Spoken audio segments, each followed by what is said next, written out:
ہندوستان کو انگریزی حکومت سے آزادی دلانے میں انگنت مسلمان جنگجوؤں نے آزادی کی لڑائی میں اپنی جان کی قربانی دی، لیکن جب بھی آزادی کی مہم کی بات ہوتی ہے تو صرف ایک ہی نام سامنے آتا ہے، وہ اور کوئی نہیں بلکہ اشفاق اللہ خان ہیں۔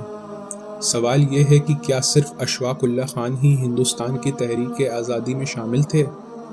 اگر دیکھا جائے تب آپ دیکھیں گے کہ 1498 کی شروعات سے لے کر 1947 تک مسلمانوں نے دوسرے ملکوں کے حملہ سے جنگ لڑتے ہوئے نہ صرف شہید ہوئے بلکہ بہت کچھ قربان کر دیا۔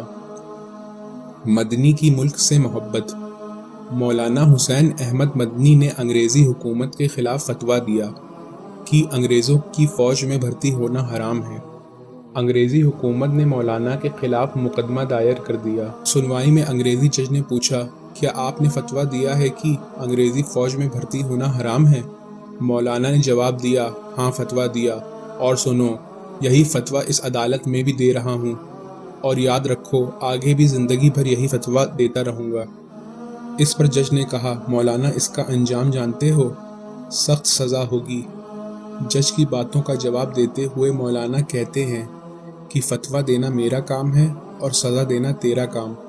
مولانا کی باتیں سن کر جج غصہ ہوئے اور کہا کہ اس کی سزا پھانسی ہے۔ اس پر مولانا نے مسکراتے ہوئے اپنی جھولی سے ایک کپڑا نکال کر میز پر رکھ دیا اور جج کے پوچھنے پر بولے، یہ میرا کفن ہے۔ غور طلب ہے کہ فتوے اور اس گھٹنا کے اثر میں ہزاروں لوگ فوج کی نوکری چھوڑ کر جنگ آزادی میں شامل ہو گئے۔ شاہ عبدالعزیز کا انگریزوں کے خلاف فتویٰ۔ 1772 میں شاہ عبدالعزیز نے انگریزوں کے خلاف جہاد کا فتویٰ دے دیا۔ ہمارے دیش کا اتہاس 1857 کی منگل پانڈے کے انقلاب کو آزادی کا پہلا انقلاب مانا جاتا ہے، جبکہ سچائی یہ ہے کہ شاہ عبدالعزیز 85 سال پہلے ہندوستانیوں کے دلوں میں آزادی کے انقلاب کی لو جلا چکے تھے۔ اس جہاد کے ذریعے انہوں نے کہا کہ انگریزوں کو دیش سے نکالو اور آزادی حاصل کرو۔ یہ فتوے کا نتیجہ تھا کہ مسلمانوں کے اندر ایک شعور پیدا ہونا شروع ہو گیا کہ انگریز لوگ صرف اپنی تجارت ہی نہیں چمکا رہے بلکہ اپنی تہذیب کو بھی یہاں شامل کرنا چاہتے ہیں۔ حیدر علی اور ٹیپو سلطان کی بہادری۔ حالانکہ آج ٹیپو سلطان کو لے کر تکرار ہے، لیکن حیدر علی اور بعد میں ان کے بیٹے ٹیپو سلطان نے برٹش ایسٹ انڈیا کمپنی کے شروعاتی خطرے کو سمجھا اور اس کی مخالفت کی۔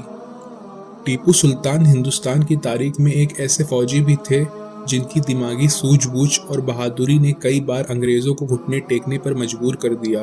اپنی بہادری کی وجہ سے ہی وہ شیر محصور کہلائے۔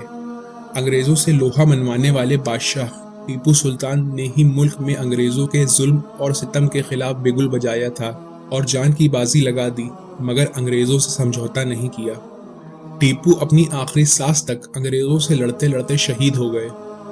ٹیپو کی بہادری کو دیکھتے ہوئے پریزیڈنٹ ڈاکٹر APJ عبدالکلام نے انہیں دنیا کا سب سے پہلا راکٹ کی کھوج کرنے والا بتایا تھا۔ بہادر شاہ ظفر۔ غدر آندولن، خدائی خدمت گار موومنٹ، علی گڑھ آندولن۔ چلیے ہم آزادی سے جڑے ایک اور پہلو کو سامنے لاتے ہیں۔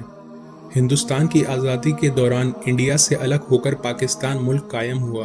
انڈیا 15 اگست کو آزادی مناتا ہے تو پاکستان 14 اگست کو۔ ہندوستان سے ایک دن پہلے پاکستان آزادی کا دن کیوں مناتا ہے؟ آئیے جانتے ہیں۔